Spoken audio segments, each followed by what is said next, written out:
క్షేత్రాడనం ఛానల్కు మరియు మా series Hinduism for the modern mind యొక్క 8వ ఎపిసోడ్కు స్వాగతం. ఈ భూమిపై ఉన్న లక్షలాది జీవజాతులలో మీరు మరియు నేను దాదాపు అసాధ్యమైన విశ్వ అవకాశాలను అధిగమించాము. మనం మనుషులుగా పుట్టడం మన అదృష్టం. మానవ జన్మ అనేది అసాధారణమైన అరుదైన వరం. తనలోకి తాను చూసుకుని పరమ సత్యాన్ని అన్వేషించగల చైతన్యం కలిగిన ఏకైక ద్వారం. అయితే మన కాలరేఖ యొక్క కఠినమైన గణితాన్ని ఒకసారి చూద్దాం. మీరు 80 సంవత్సరాలు జీవిస్తే దాదాపు 27 సంవత్సరాలు నిద్రలోనే గడిచిపోతాయి. మరొక భాగం బాల్యంలో, వృద్ధాప్యంలో, రోజువారీ పనుల్లో, ట్రాఫిక్లో మరియు డిజిటల్ దృష్టి మరల్చే విషయాలలో కనుమరుగవుతుంది. ఇవన్నీ తీసివేస్తే నిజంగా చైతన్యంతో క్రియాశీలంగా జీవించే సమయం చాలా చిన్నదిగా మారిపోతుంది. మనం ఒక కత్తి అంచుపై జీవిస్తున్నాము. మనం పీల్చుకున్న శ్వాస తిరిగి బయటకు వస్తుందనే హామీ కూడా లేదు. జీవితం చాలా సున్నితమైనది. అందుకే మనకు మిగిలిన సమయాన్ని జ్ఞానంతో ఉపయోగించడం అత్యవసరం. మనము ఒక కఠినమైన సత్యాన్ని ఎదుర్కొందాం.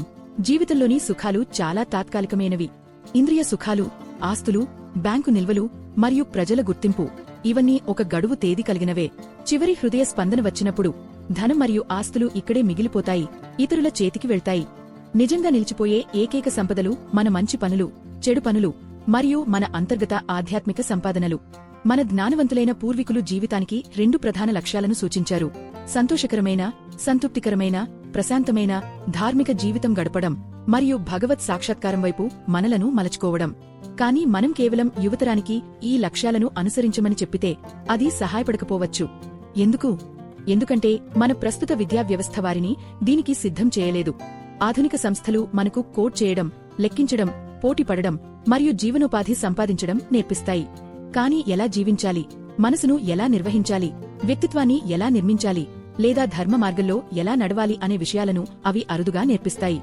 విద్యా వ్యవస్థ విలువల విషయంలో మౌనంగా ఉన్నప్పుడు ధర్మం అనేది అమూర్తమైనదిగా లేదా పాతకాలపు విషయంలా అనిపిస్తుంది. కాని ప్రాచీన మహానుభావులు ధర్మాన్ని జీవనానికి సంబంధించిన ఒక ప్రాయోగిక, దైనందిన శాస్త్రంగా చూశారు. ఇతిహాసాలు, పురాణాలు, ధర్మశాస్త్రాలు, వేదాలు, ఉపనిషత్తులు మరియు అనేక ఇతర శాస్త్రాలతో కూడిన హిందూ ధర్మం జీవితంపై లోతైన మార్గదర్శకత్వాన్ని ఇస్తుంది. నేటి పోటీ ప్రపంచంలో సమయం అమూల్యమైనది. అయినప్పటికీ జీవితంలోని ముఖ్యమైన అంశాలను అర్థం చేసుకోవడానికి శాస్త్రాలను చదవడం ద్వారా లేదా మంచి మనసున్న పెద్దల నుండి మార్గదర్శకత్వం పొందడం ద్వారా మనం కొంత సమయం కేటాయించాలి. హిందూ తత్వశాస్త్రంలో ఏ వ్యక్తి కూడా ఒంటరిగా జీవించడు. మనం విశ్వానికి యునపడి పుడతాము. సామరస్యాన్ని నిలుపుకోవడానికి మనం 3 ప్రధాన కర్తవ్యాలను నెరవేర్చాలి: దేవౌనం, దేవతలు మరియు ప్రకృతి పట్ల రుణం; యుషియునం, యుషులు మరియు గురువుల పట్ల రుణం; పితృయునం, తల్లిదండ్రులు మరియు పూర్వీకుల పట్ల యుణం. ఈ బాధ్యతలు ధర్మం యొక్క నైతిక నిర్మాణాన్ని ఏర్పరుస్తాయి. అక్కడ మన యుణాలను తీర్చడం అనేది మన ఉనికి పట్ల కృతజ్ఞతను వ్యక్తం చేసే మార్గంగా మారుతుంది. క్షేత్రాడనం ఛానల్ త్వరలో ఈ అంశాలపై వీడియోలను తీసుకురానుంది. ఈ ఆదర్శాలను ఎలా పెంపొందించుకోవాలో అర్థం చేసుకోవడానికి మానవ చరిత్రలోని 7 గొప్ప ఆధ్యాత్మిక శాస్త్రవేత్తలు విడిచిపెట్టిన సాధనాల వైపు మనం తిరుగుదాం. ఆది శంకరాచార్య 1000 సంవత్సరాల కంటే ఎక్కువ కాలం క్రితం మహాతత్వవేత్త ఆది శంకరాచార్య మానవ జీవితపు నశ్వరత్వాన్ని వెల్లడించారు. తన అమరమైన గ్రంథమైన భజ గోవిందంలో ఆయన జీవితాన్ని తామర ఆకుపై వణుకుతున్న నీటి బిందువుతో పోల్చారు. నలినీ దాలాక్త జాంతితలం తద్వా జ్వితమతిశాయ కాపలం. ఒక గాలి, కాండం యొక్క ఒక కదలిక, ఆ బిందువు జారిపోతుంది.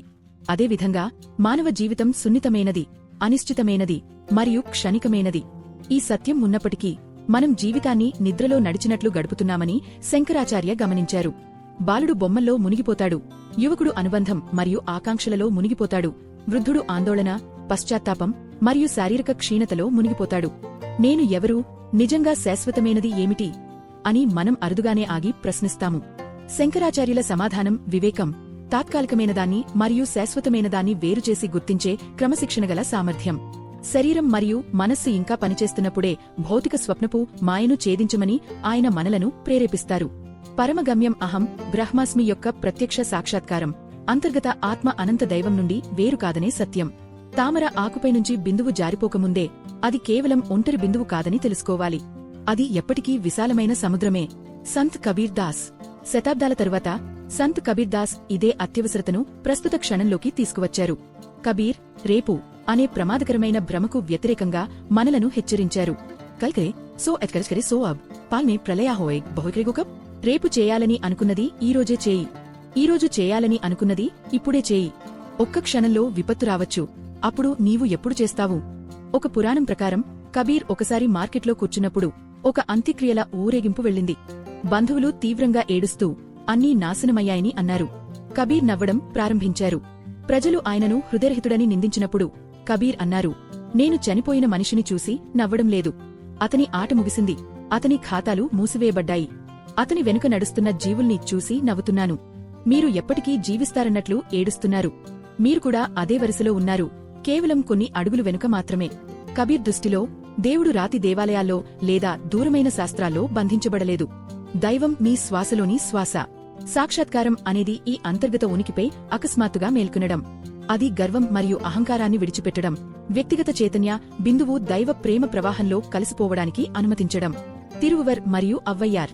కాని జీవిత లక్ష్యం కేవలం ప్రపంచం నుండి తప్పించుకోవడం లేదా తదుపరి జన్మ కోసం ఆత్మను సిద్ధం చేయడం మాత్రమే కాకపోతే, నిజమైన సాధన అనేది కుటుంబం, పని మరియు బాధ్యతల మధ్యలో మనం నిలబడి ఉన్న చోటే జీవితాన్ని జయించడమైతే, దీనికోసం మనం తమిళనాడు యొక్క ప్రాచీన నేలవైపు తిరుగుతాము. 2 ప్రాయోగికమైన మరియు పదునైన జ్ఞానం కలిగిన ఇషులైన తిరువువర్ మరియు అవ్వయ్యార్ వైపు. తిరువువర్ మనం ఎప్పుడూ మరణానికి కేవలం ఒక శ్వాస దూరంలోనే ఉన్నామనే వాస్తవాన్ని చూశారు మరియు దాన్ని తిరుక్కురల్లో ఇలా వ్యక్తం చేశారు. ఉరంగువ్ధూ పోలం సాకాడు, ఉరంగి విజయప్పదుపులం ప్రప్పు.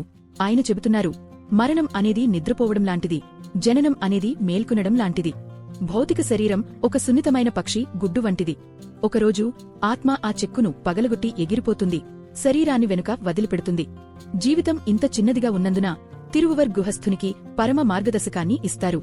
మనం కుటుంబాన్ని విడిచిపెట్టాల్సిన అవసరం లేదు లేదా గుహలకు పారిపోవాల్సిన అవసరం లేదు. జీవితపు అత్యున్నత లక్ష్యం అరం, ధార్మిక జీవనం. నిజాయితీగా సంపాదించడం, లోతుగా ప్రేమించడం, మన వ్యక్తిత్వాన్ని రక్షించడం మరియు మన వనరులను బలహీనులకు సహాయం చేయడానికి ఉపయోగించడం మన కర్తవ్యం. తిరువువర్ దృష్టిలో ఒక సాధారణ గృహస్థునిగా సమగ్రతతో జీవించిన జీవితం అత్యున్నత ఆధ్యాత్మిక సాధనలలో ఒకటి. నిజమైన విద్య వినయానికి దారి తీయాలని ఆయన మనకు గుర్తు చేస్తారు. కటజ్ఞాల్ ఆయా పైనంకాల్ వాలివనత్రాల్ థోజైనీన్. ఆ జ్ఞానం మనలను దైవం ముందు నమస్కరించేలా చేయకపోతే గొప్ప విద్య యొక్క ప్రయోజనమేమిటి? నిజమైన విద్య వినయం మరియు ధార్మిక కార్యంగా మారాలి. దీనికి సమాంతరంగా నిలుస్తుంది అవ్వయ్యార్, నేరుగా ప్రాయోగిక జ్ఞానం కలిగిన ప్రాచీన కవయిత్రి.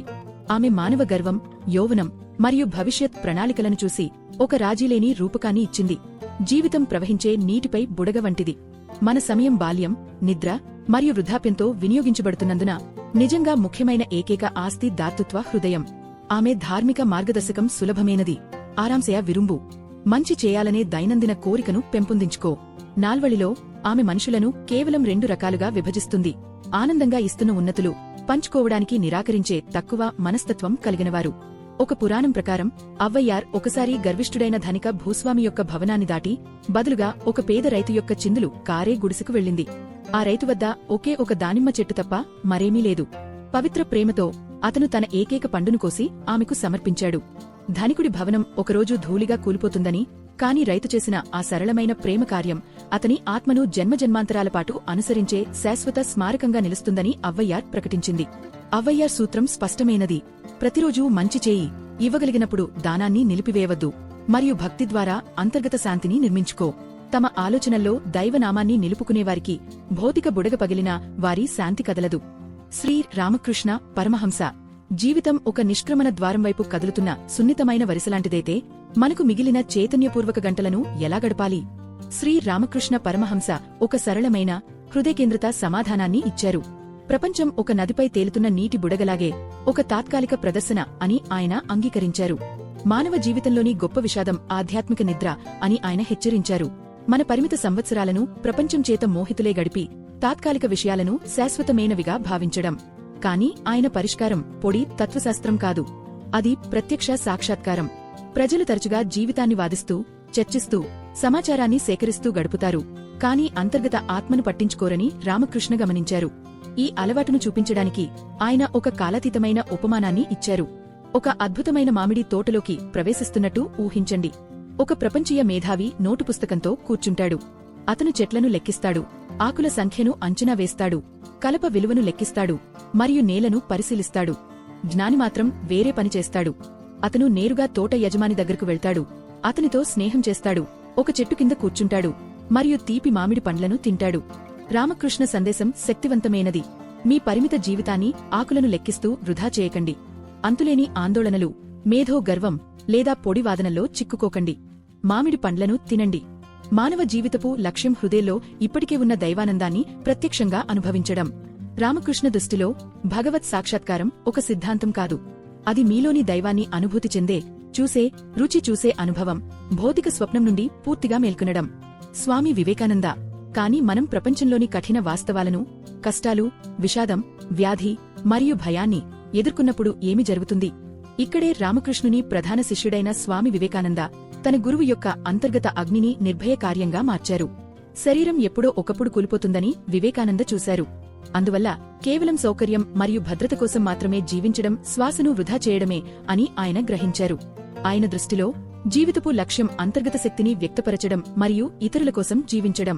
ఆయన ప్రసిద్ధంగా ప్రకటించారు, ఈ జీవితం చిన్నది, ప్రపంచపు వ్యర్థ గర్వాలు తాత్కాలికమైనవి, కాని ఇతరుల కోసం జీవించేవారే నిజంగా జీవిస్తారు, మిగిలినవారు జీవించి ఉన్నా చనిపోయిన వారికంటే ఎక్కువ కాదు. ఆయన యువకుడిగా ఉన్నప్పుడు జరిగిన ఒక ప్రసిద్ధ సంఘటన ఈ భావాన్ని స్పష్టంగా చూపిస్తుంది. వారణాసిలోని ఒక దేవాలయం సమీపంలో నడుస్తున్నప్పుడు యువ వివేకానందను అకస్మాత్తుగా దూకుడైన కోతుల గుంపు వెంటాడింది. భయంతో ఆయన పరుగెత్తడం ప్రారంభించారు. కాని ఆయన ఎంత వేగంగా పరుగెత్తారో అవి అంత తీవ్రంగా ఆయనను వెంటాడాయి. అప్పుడు ఒక వృద్ధ సన్యాసి గట్టిగా అరిచాడు, మృగాలను ఎదుర్కో. వివేకానంద ఆగిపోయారు, తిరిగి నిలబడ్డారు. తన స్థానంలో ధైర్యంగా నిలిచి కోతులను నేరుగా చూశారు. ఆయన నిర్భయతను చూసి అవి వెనక్కి తగ్గి పారిపోయాయి. కొన్ని సంవత్సరాల తరువాత వివేకానంద దీన్ని జీవితమంతటికీ ఒక పాఠంగా ఉపయోగించారు. భయంకరమైనదాని ఎదుర్కో, ధైర్యంగా ఎదుర్కో. ఆ కోతులలాగే కష్టాలు, ఆందోళనలు, పరీక్షలు మరియు వ్యాధి, మరణ భయాలు కూడా మనం పారిపోవడం ఆపినప్పుడు వెనక్కి తగ్గుతాయి. వివేకానంద ప్రకారం సాక్షాత్కారం అనేది మీలో ఇప్పటికే ఉన్న దివ్యత్వం యొక్క వ్యక్తీకరణ. మీరు కేవలం మాంసం మరియు ఎముకలతో కూడిన సున్నితమైన శరీరం మాత్రమే కాదు. మీరు అనంతమైన, అమరమైన ఆత్మ. జననం, క్షీణత, వ్యాధి లేదా మరణం చేత తాకబడని ఆత్మ. శ్రీ రామానుజాచార్య. కాని మనం ఒంటరిగా ఆ ముగాలను ఎదుర్కోవడానికి చాలా బలహీనంగా అనిపిస్తే, యౌవనం గడిచిపోయి ఆరోగ్యం క్షీణించి తప్పులు మరియు పశ్చాత్తాపాల్లో చిక్కుకున్నట్టు అనిపిస్తే, దీనికోసం మనం గొప్ప 11వ శతాబ్దపు ఋషి శ్రీ రామానుజాచార్య వైపు తిరుగుతాము. రామానుజుడు మానవ జీవితపు బలహీనతలను చూశారు మరియు అసాధ్యమైన డిమాండ్లతో కాకుండా కృప మరియు శరణాగతితో స్పందించారు. మోక్షం సంక్లిష్టమైన తత్వశాస్త్రం లేదా దశాబ్దాలపాటు నిర్మలమైన ఆచారాలు అవసరం చేస్తే మానవజాతిలో ఎక్కువ మంది విఫలమవుతారని ఆయన అర్థం చేసుకున్నారు. జీవితం చిన్నది, సమయం తక్కువ, ఆరోగ్యం సున్నితమైనది. అందువల్ల రామానుజుడు ప్రపత్తిని, దైవానికి సంపూర్ణ శరణాగతిని ప్రచారం చేశారు. మనం పరిపూర్ణులుగా ఉండాల్సిన అవసరం లేదు, మనం దైవంలో స్థిరంగా నిలవాలి అని ఆయన బోధించారు. ఆయన జీవితంలోని నిర్ణాయక క్షణంలో ఈ కరుణ కనిపిస్తుంది. దీర్ఘ ప్రయత్నం తరువాత రామానుజుడు తన గురువు నుండి మోక్షాన్ని ప్రసాదించగల పవిత్రమైన, రహస్యమైన మంత్రాన్ని పొందారు. కాని గురువు ఆయనను హెచ్చరించారు, ఈ మంత్రాన్ని రహస్యంగా జపిస్తే నీవు రక్షించబడతావు, దాన్ని ఇతరులకు వెల్లడిస్తే నీవు ఘోర పాపం చేసి తప్పకుండా నరకానికి వెళ్తావు. రామానుజుడు బయటకు నడిచారు. వీధుల్లో ఉన్న సాధారణ ప్రజలను చూశారు, పనిచేస్తూ, వృద్ధులవుతూ, బాధపడుతూ, ఆధ్యాత్మిక ఆశ్రయం లేకుండా పోరాడుతున్న వారిని. మరియు ఆయన ఒక్క క్షణం కూడా వెనుకాడలేదు. ఆయన దేవాలయ గోపురంపైకి ఎక్కి కులం, లింగం లేదా స్థితి ఏదైనా సంబంధం లేకుండా అందరూ ఆశ్రయం పొందేలా ఆ మంత్రాన్ని బిగ్గరగా ప్రకటించారు. ఆయన కోపంగా ఉన్న గురువు ఎందుకు తనను తాను శిక్షకు గురిచేసుకున్నావని అడిగినప్పుడు రామానుజుడు నమస్కరించి ఇలా అన్నారు, ఓ గురుదేవా, నేను నరకానికి వెళ్లడం ద్వారా వేలాది మంది ఈ సున్నితమైన ప్రపంచపు బాధల నుండి విముక్తి పొందగలిగితే నేను శాశ్వతంగా నరకంలో ఉండటానికైనా సంతోషంగా సిద్ధంగా ఉన్నాను. ముగింపు, తుది లెక్కింపు. ఈ జ్ఞానపటాన్ని మన ప్రస్తుత వాస్తవానికి తిరిగి తీసుకురందాం. ఈ అరుదైన మానవ జీవితాన్ని మనం కేవలం అధికారిక పని, బ్యాంకు నిల్వలు, ఆస్తులు మరియు ప్రజల గుర్తింపు కోసం మాత్రమే గడిపితే మనం ఒక తీవ్రమైన తప్పు చేస్తున్నాము. మన హృదయ స్పందన ఆగిన క్షణంలో మన నుండి తీసుకోబడే వస్తువులలో మన అమూల్యమైన జన్మను పెట్టుబడి పెడుతున్నాము. ఈ 7 మహానుభావులు ఒకరినొకరు వ్యతిరేకించరు. కలిసి వారు మానవ ఆత్మకు సంపూర్ణ మార్గదర్శకాన్ని ఇస్తారు. వారు ఒకే సమస్యను గుర్తిస్తారు, జీవితం సున్నితమైనది మరియు తాత్కాలికమైనది. కాని ప్రతి ఒక్కరూ అర్థానికి ఒక వేర్వేరు ద్వారం చూపిస్తారు. ఆది శంకరాచార్య మనకు వివేకాన్ని ఇస్తారు, తాత్కాలిక నాటకం క్రింద శాశ్వతమైనది ఏమిటో చూడగల స్పష్టతను. సంత్ కబీర్ మనలను మేల్కొలుపుతారు, ఒక సున్నితమైన శ్వాస ఎప్పటికీ రాకపోవచ్చని, రేపటికోసం వేచి ఉండలేదని గుర్తుచేస్తారు. తిరువువర్ మనలను అరల్లో నిలబెడతారు, గుహస్థ ధర్మం, ప్రేమ మరియు సమగ్రత కూడా ఒక ఉన్నత ఆధ్యాత్మిక మార్గంగా మారగలవని బోధిస్తారు. అవ్వయ్య జీవితాన్ని దైనందిన మంచితనం, దానం మరియు భక్తిగా సరళీకరిస్తారు. శ్రీరామకృష్ణ ఆకులను లెక్కించడం ఆపి అంతర్గత శాంతి అనే మామిడి పండును రుచి చూడమని మనకు చెబుతారు. స్వామి వివేకానంద ముగాలను ఎదుర్కోమని, మన అంతర్గత శక్తిని మేల్కొలిపి ఇతరుల కోసం జీవించమని ఆజ్ఞాపిస్తారు. మరియు శ్రీరామానుజాచార్య మన స్వంత శక్తి విఫలమైనప్పుడు దైవకృపలో ఆశ్రయం అందిస్తూ ప్రపత్తి ద్వారాలను తెరుస్తారు. ఈ లోతైన తాత్విక ప్రయాణంలో మాతో కలిసివచ్చినందుకు ధన్యవాదాలు. ఈ కాలతీతమైన జ్ఞానం మీ జీవితంలో స్పష్టత, బలం లేదా ఆధ్యాత్మిక శక్తిని తీసుకువచ్చినట్లయితే దయచేసి లైక్ బటన్ నొక్కండి. తమ మార్గాన్ని అర్థం చేసుకోవడానికి కష్టపడుతున్న ఎవరికైనా ఈ వీడియోను పంచండి. మరియు శాశ్వత జ్ఞాన మూలాలపై మరిన్ని లోతైన చర్చల కోసం క్షేత్రజ్ఞంను సబ్స్క్రైబ్ చేయండి. నమస్తే.